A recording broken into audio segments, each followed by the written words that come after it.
Pinakakasuhan ng Independent Commission for Infrastructure o ICI sa Ombudsman si dating Congressman Zaldico kaugnay sa maanomalyang proyekto sa Nauhan Oriental, Mindoro. Dawit din dyan ang 17 iba na karamihan ay opisyal ng DPWH. Nakatutok si Jonathan Andal. Kumpleto ang 3 miyembro ng ICI o Independent Commission for Infrastructure nang ipasa sa Ombudsman ang mga inirekomenda nilang sampahan ng reklamo. Una sa listahan ng kare-resign lang na kongresista na si Zaldico na itinuturong mastermind sa korupsyon sa mga flood control project. Posible pong magsampa ng kaso paglabag ng Anti-Corrupt and Graft sa Anti-Graft and Corrupt Practices Act, sa procurement law po, sa violation ng revised penal code, specifically sa provision ng malversation and falsification. And of course, isa po dito ay yung paglabag sa Code of Conduct of Public Officers and Employees.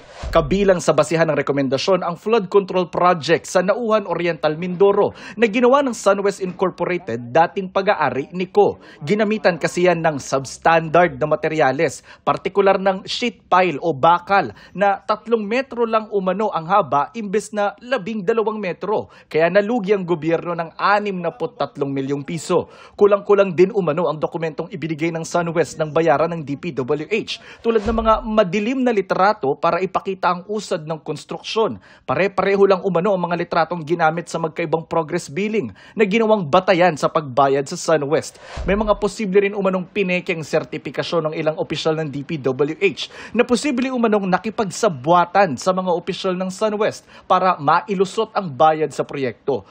Bukod kay Co, inirekomenda rin ng ICI na kasuhan ng Ombudsman si Engineer Gerald Pacanan, dating Regional Director ng DPWH Mimaropa na nakakasakop sa Oriental Mindoro, pati ng 2 Regional Directors doon na sina Jean Ryan Altea at Ruben Santos Jr. at 9 na iba pang opisyal ng DPWH. Damay din sa rekomendasyon ng ICI si Aderma Angeli Alcazar, ang Presidente at Chairman of the Board of Directors ng SunWest, pati na ang 4 na miyembro ng Board of Directors nito. Ang ICI nga, gaya po sa parating sinasabi, ay nagbabase po sa ebidensya.